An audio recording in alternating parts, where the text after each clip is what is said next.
ನಮಸ್ಕಾರ.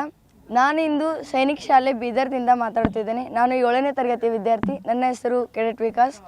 ಇವತ್ತು ನಾವು ಚಂದ್ರಗ್ರಹಣ ಅಂದರೆ ನೋಡಿದ್ವಿ. ಇದರಲ್ಲಿ ಚಂದ್ರ ಹೇಗೆ ಏನೇನಾಗುತ್ತದೆ, ಏನೇನು ಕಾರ್ಯ ನಡೀತದೆ, ಇದು ಏನು ಅಂತ ನಮಗೆ ತಿಳಿಯಿತು. ಹೇಗೆಂದರೆ ಚಂದ್ರ ಮತ್ತು ಸೂರ್ಯ ಮಧ್ಯದಲ್ಲಿ ಭೂಮಿ ಬರುತ್ತದೆ. ಮತ್ತು ಒಂದೊಂದು ಕ್ರಿಯೆಯಿಂದ ಚಂದ್ರ ನಮಗೆ ಕೆಂಪಾಗಿ ಕಾಣುತ್ತಾನೆ. ಮತ್ತು ಕೆಂಪಾಗಿ ಅಂದರೆ ಬ್ಲಡ್ ಕಲರ್, ರಕ್ತದ ಬಣ್ಣ. ಮತ್ತು ಆವಾಗ ಎಷ್ಟು ಚೆಂದ ಕಾಣುತ್ತಾನೆ.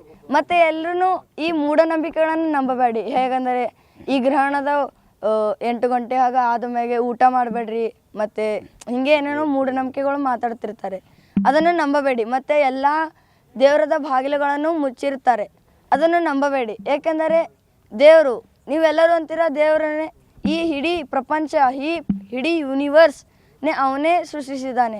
ಹಾಗಾದರೆ ಅವನನ್ನು ಒಂದು ಕೋಣೆಯಲ್ಲಿ, ಒಂದು ರೂಮಿನಲ್ಲಿ ಮುಚ್ಚಿ ಇಟ್ಟರೆ ಹೇಗೆ? ಅವನೇ ಈ ಸಂಸಾರ, ಈ ಇಡೀ ಜಗತ್ತನ್ನು ನಡೆಸುತ್ತಿದ್ದಾನೆ. ಅವನನ್ನು ಹಾಗೆ ಮಾಡಬೇಡಿ. ದ್ವಾರಗಳನ್ನು ಮುಚ್ಚಬೇಡಿ. ಅವನು ಒಳ್ಳೆಯ ದೇವರು, ಅವನೇ ಈ ಎಲ್ಲವನ್ನು ನಡೆಸುತ್ತಿದ್ದಾನೆ.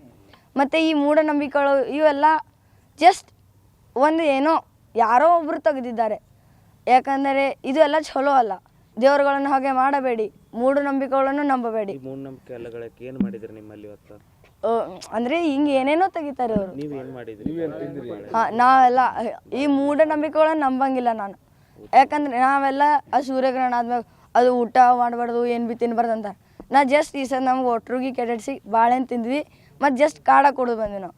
ಮತ್ತು ನಮಗೂ ಟೀಚರ್ಸ್ ಬಂದಿದ್ದರು, ಅವ್ರು ಭೀ ಟೀ ಕೊಂಡ್ರು. ಅವರೆಲ್ಲ ಟೀ ತೊಗೊಂಡು ಅವ್ರು ನೋಡಿದ್ರಿ, ಮಾತಾಡಿದ್ರಿ, ಹೆಂಗಿರುತ್ತೆ ಹೆಂಗಿಲ್ಲ ಅಂತ ಎಲ್ಲ ಮಾತಾಡಿದ್ವಿ. ಎಲ್ಲ ಚಂದಿತ್ತು, ಎಲ್ಲ ಚಂದ ಕಾಣಿಸ್ತು.